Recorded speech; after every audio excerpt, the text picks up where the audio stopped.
une fois toutes ces étapes franchies, de s'interroger sur la portée réelle des textes finalement adoptés, des textes de réforme finalement adoptés, et de s'interroger sur le fait si l'une des causes d'échec de certaines réformes ne serait pas tout simplement un manque d'ambition qui les caractérise. Donc le manque d'ambition de certaines réformes, comparé notamment aux annonces initiales et aux annonces parfois électorales, trouve peut-être sa source dans l'idée française que l'économie serait un jeu à somme nulle. Donc c'est une conviction assez répandue qui pourrait être résumée d'une façon un petit peu caricaturale de la façon suivante. Si mon voisin s'enrichit, c'est qu'il a triché et qu'à ce même moment, un autre voisin s'appauvrit. Pour les Français, parfois, si l'on se fie à certains sondages d'opinion, il serait difficile de croire à ce qu'on avait évoqué au tout début de cette matinée, le jeu du gagnant-gagnant. Le fameux principe « rien ne se perd, rien ne se crée, mais tout se transforme » aurait marqué les esprits bien au-delà des siècles et bien au-delà de son domaine d'application originel. Si l'on suit cette idée, alors pour mener une réforme jusqu'à son entrée en vigueur, il serait bon d'endormir les catégories de population supposées perdantes une fois la réforme entrée justement en vigueur, et d'étouffer les cris de joie des catégories de population pressenties comme gagnantes, d'où une politique de petits pas, de véhicules législatifs, de petits changements, bref, un manque d'ambition que l'on couvre du terme pragmatisme. Mais cette frilosité, face à tout bouleversement légal ou réglementaire de grande ampleur, aboutit finalement trop souvent à ce que les personnes concernées par la réforme ne se retrouvent confrontées qu'à des petits changements inefficaces, qui ne sont pas du tout porteurs des progrès proclamés au moins initialement. Et toutes ces personnes théoriquement bénéficiaires d'une réforme s'en déclarent finalement plutôt insatisfaites.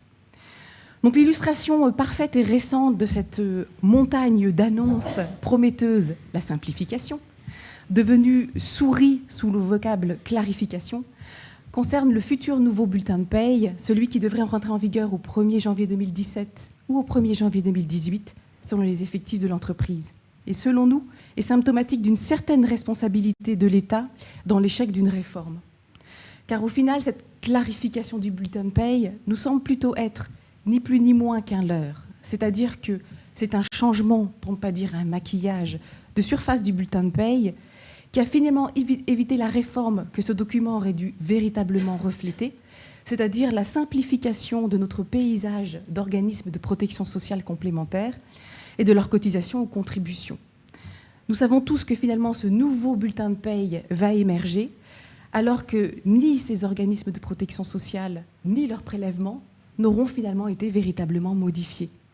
Ils demeurent à l'état d'empilement historique devenu inutilement complexe. Alors pour la SDDS, c'est Romain Hugo, ici présent, qui s'était chargé d'animer un groupe de travail sur ce sujet simplification devenu clarification, afin de répondre notamment à une invitation des pouvoirs publics à une concertation sur le bulletin de paye. Alors Romain, comment on en est arrivé là? C'est-à-dire comment le bulletin de paye simplifié est-il finalement devenu un bulletin de paye dit clarifié?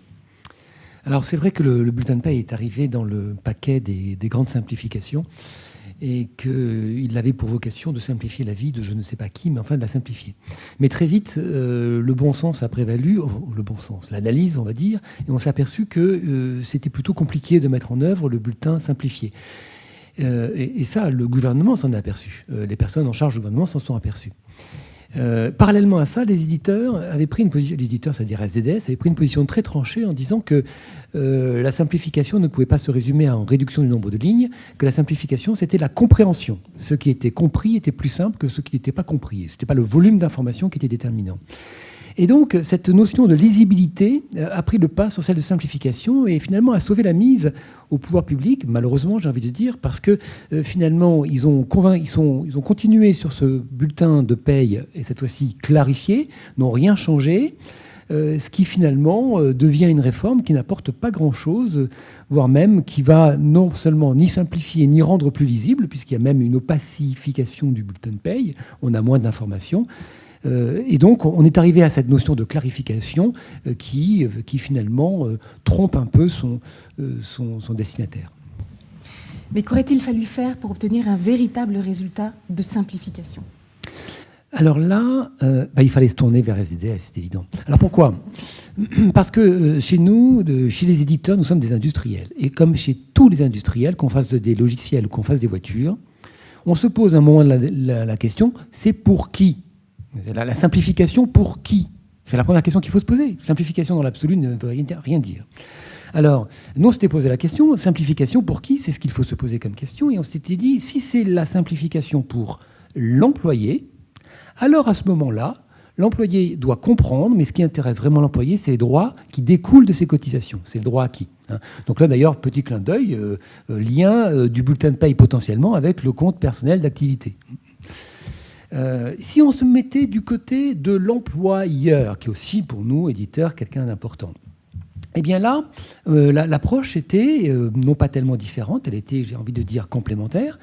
C'est qu'il y avait dans le bulletin de paye beaucoup de rôles, c'est-à-dire ça n'a rien de drôle, le bulletin de paye. Ce que je veux dire, beaucoup de rôles, c'est le rôle qui consiste finalement à calculer le net, expliquer le net, à communiquer avec son employé, à identifier quels sont et calculer les charges sociales. Donc il y a beaucoup de rôles. Et pour l'employeur, une simplification passait sans doute par une meilleure maîtrise pour lui du bulletin de paye, qui est un outil de communication. Ce qui veut dire que il y avait parallèlement à ça un projet dont on va reparler, dont on a déjà parlé, qui était la DSN. La DSN, finalement, apportait certains éléments qui pouvaient simplifier ou réduire les rôles du bulletin de paye. Et donc, en travaillant sur le bulletin de paye avant de travailler sur la DSN, on mettait la charrue avant les bœufs. Il n'aurait pas fallu mettre la charrue avant les bœufs.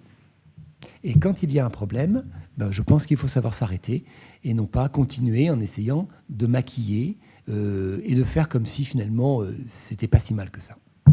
Est-ce que la DSN aurait pu faciliter ou au contraire a été un frein pour cette simplification du bulletin de paye devenue clarification ?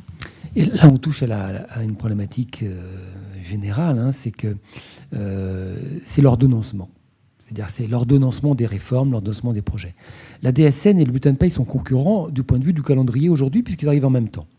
Mais la réalité des faits, c'est qu'il y avait une synergie, une symbiose possible, comme je l'ai à peine évoqué juste avant, entre le bulletin de paye et la DSN.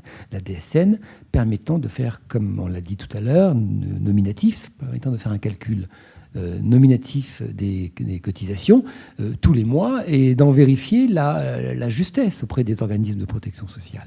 Donc il y avait un travail à faire pour ordonnancer la DSN et le bulletin de paye de façon à rendre vraiment le bulletin de paye simplifié et à maximiser les bénéfices apportés par la DSN. Bon. Quand on a porté ce discours auprès des pouvoirs publics, on est apparu comme des retardateurs de projets. Et on nous a opposé une posture de pragmatisme. Non, on ne peut pas faire, il faut faire les choses les unes après les autres. Oui, sauf qu'ils ont mis la charrue avant les bœufs. Et finalement, ce pragmatisme a servi à fustiger chez nous le trop d'ambition que nous avions pour le bulletin de paye. Et c'est justement parce que nous avions de l'ambition qu'il y avait une chance de simplifier, alors qu'en devenant pragmatique, on a réussi finalement à générer, et on va générer, des millions d'heures de travail inutiles pour les entreprises dans les mois qui viennent. Donc finalement, je suis obligée d'en terminer par une question bien pessimiste, mais on ne s'en arrêtera pas là. Vu la faiblesse de l'apport de toute cette préparation législative, pourquoi fallait-il s'obstiner ? Alors, il ne fallait pas s'obstiner, mais la question serait plutôt pourquoi les pouvoirs publics se sont obstinés. On touche là à ce qu'on appelle un paradoxe. On aime bien les paradoxes chez nous, mais c'est un paradoxe qui est un véritable cancer de nos réformes.